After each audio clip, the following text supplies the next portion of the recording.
O Bob Esponja aguenta humilhação, salário baixo e um chefe explorando cada centímetro da sua boa vontade, e ainda aparece no dia seguinte com aquele sorriso de idiota feliz.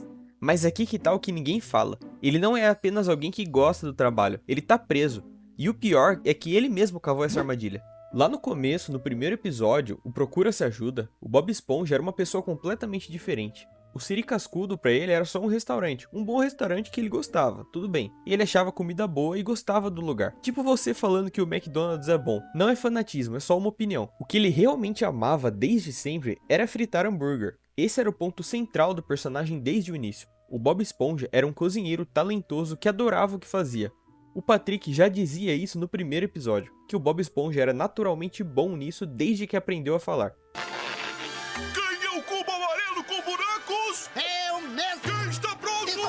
E por conta desse amor pela cozinha, o Siri Cascudo em si não significava muita coisa pra ele.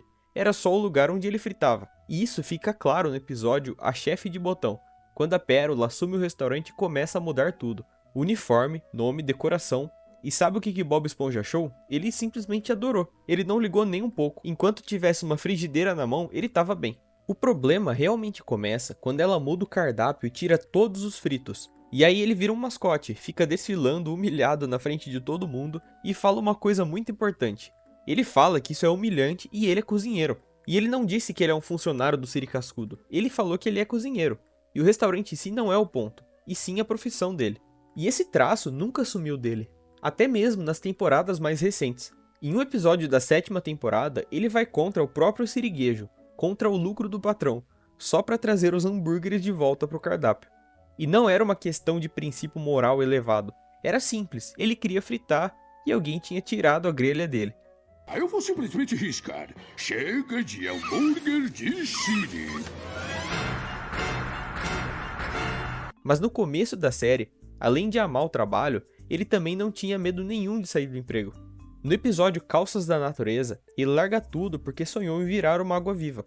O siriguejo ri da cara dele e o Bob Esponja simplesmente joga o boné no chão e vai embora. Sem drama e sem negociação, ele simplesmente vai. E tem esse outro episódio, onde ele acha que vai ser famoso depois de aparecer no comercial do Siri Cascudo. Ele vai até o siriguejo e praticamente pede demissão, chamando o restaurante de degrau na minha carreira. Ele literalmente fala, valeu pelo começo, tô indo embora. E esse é o mesmo personagem que depois vai chorar histericamente com medo de ser mandado embora. A virada é absurda, mas ela tem explicação. A mudança não aconteceu do nada, ela foi gradual e meio que quase imperceptível. Um dos primeiros sinais está no episódio Você Tem um Trocado, onde o Bob Esponja recita o manual do funcionário de cor. Ele não só recita, ele defende as cláusulas abusivas como se fossem sagradas. E numa parte, ele lê que o proprietário tem o direito de ser injusto com os funcionários, e aceita isso como se fosse completamente normal. Com a cláusula 3A diz, os funcionários devem permanecer nas premissas até a renda do dia ser contada. Mas isso não é justo. Cláusula 3B, o dono se reserva o direito de ser injusto. O mesmo Bob Esponja que jogou o boné no chão, agora o protege como se fosse uma relíquia. Então algo aconteceu no meio do caminho. E aí a gente precisa falar do episódio Lula em Greve. Depois de serem demitidos, o Bob Esponja e o Lula Molusco vão fazer piquete. Só que o Bob Esponja fica elogiando o Siri Cascudo o tempo todo durante a greve. O que irrita absurdamente o Lula Molusco, que acaba fazendo um discurso épico no megafone sobre dignidade do trabalhador e luta por respeito. O trabalhador dedicado não vai mais sofrer com a ganância perniciosa do seu siriguejo. Ei, do que ele tá falando? Eu não sei, mas ele tem um megafone. E o Bob Esponja escuta tudo, presta atenção em cada palavra e muda de ideia na hora. Ele decide que quer continuar na greve e que quer lutar por respeito. Só tem um detalhe. Ele não entendeu absolutamente nada do que o Lula Molusco disse. Estamos cansados de sua ganância fedorenta e vamos serrar as suas mesas e vamos esmagar as coisas com o martelo do povo e também nós vamos... Ele mudou de posição com base no discurso que não compreendeu, só porque viu um monte de gente concordando. E isso mostra pra gente o quanto que o Bob Esponja é ingênuo. E é exatamente essa ingenuidade que faz o seu siriguejo explorar ele do início ao fim. E o seu siriguejo percebeu cedo que o Bob Esponja era uma máquina de fazer dinheiro. No primeiro dia de trabalho, o cara já encheu o restaurante, mas também percebeu o problema. O Bob Esponja não tinha nenhum motivo real para ficar. Para ele, o Siri Cascudo era só um trampolim. Então, o seu siriguejo fez o que qualquer vilão bem construído faria. Ele começou a trabalhar a cabeça do funcionário. Ele encheu o Bob Esponja de histórias sobre a grandiosidade do Siri Cascudo, sobre a importância da fórmula secreta e sobre o que significa ser parte daquele lugar. E o que era mentira em cima de mentira contada por um cara que acredita em tudo que escuta. E funcionou. Em um episódio, o Jim, o cozinheiro original do Siri Cascudo, chama o restaurante de Espelunca. Inclusive, a gente já fez um vídeo especificamente falando sobre o Jim. Então já se inscreve aqui no canal para não perder vídeos como esse. E depois disso, o Bob Esponja retruca com convicção, falando que o Siri Cascudo não era uma espelunca. E ele tá tão dentro da narrativa que ele nem consegue enxergar isso de fora. No episódio Adeus Hambúrguer de Caranguejo, o Siriguejo enriquece absurdamente vendendo hambúrgueres congelados e fecha o restaurante. Tudo aqui dentro é falso. Ah, esquece! Onde é que esse mundo vai parar? Que tal um hambúrguer de siri congelado pra viagem? E o Bob Esponja, sem poder cozinhar, faz o que tem que fazer. Ele expõe o esquema, derruba as vendas e obriga o Siriguejo a voltar. Mas quando ele aparece e oferece a parceria de volta, pagando o salário mínimo, mandando ele trabalhar sem parar e ficando com todo o lucro, o Bob Esponja aceita empolgado.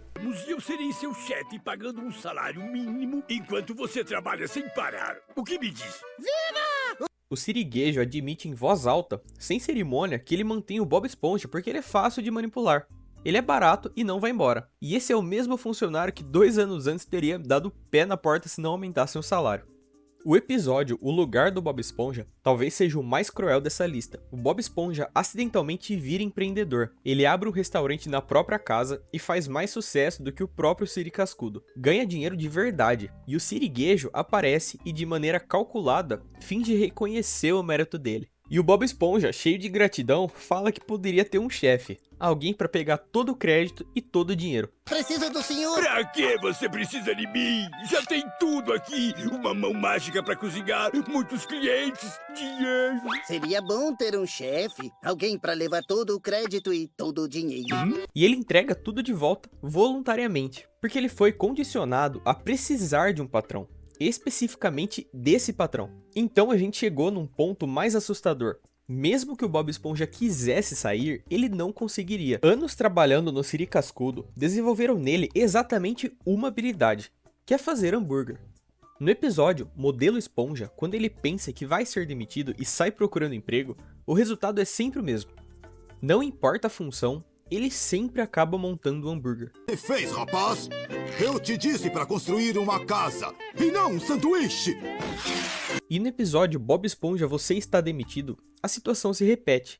Ele vai fazer uma pizza, ele acaba fazendo um hambúrguer.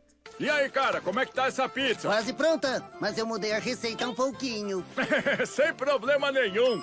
Uma cobertura extra não machuca ninguém. E com o taco também é a mesma coisa. É a única linguagem que ele conhece. Fora isso, ele ficou tão obcecado com o trabalho que quando ele foi forçado a tirar férias, não aguentou um dia longe. Tinha até uma maquete do Siri Cascudo em casa para ele brincar nas horas livres. Então isso mostra pra gente que o Bob Esponja não é dedicado, ele é muito dependente do trabalho dele. O Bob Esponja de hoje não é o mesmo de quando começou. O primeiro era um cara que amava cozinhar, ele tinha orgulho próprio e via o Siri Cascudo como um ponto de partida. O atual é simplesmente um funcionário que foi construído aos poucos, mentira por mentira, até acreditar que aquele lugar miserável é o centro do universo. E o Siriguejo não precisou de correntes, ele usou elogios, histórias e a ingenuidade de um cara que acreditava em tudo que escutava. E agora o Bob Esponja trabalha demais, recebe de menos e acha que está exatamente onde deveria estar. E se você quiser entender um pouco mais sobre essa história, clica nesse vídeo aqui que fala exatamente sobre o Jim, o cozinheiro original do Siri Cascudo. E deixa seu like e se inscreva para não perder o próximo vídeo.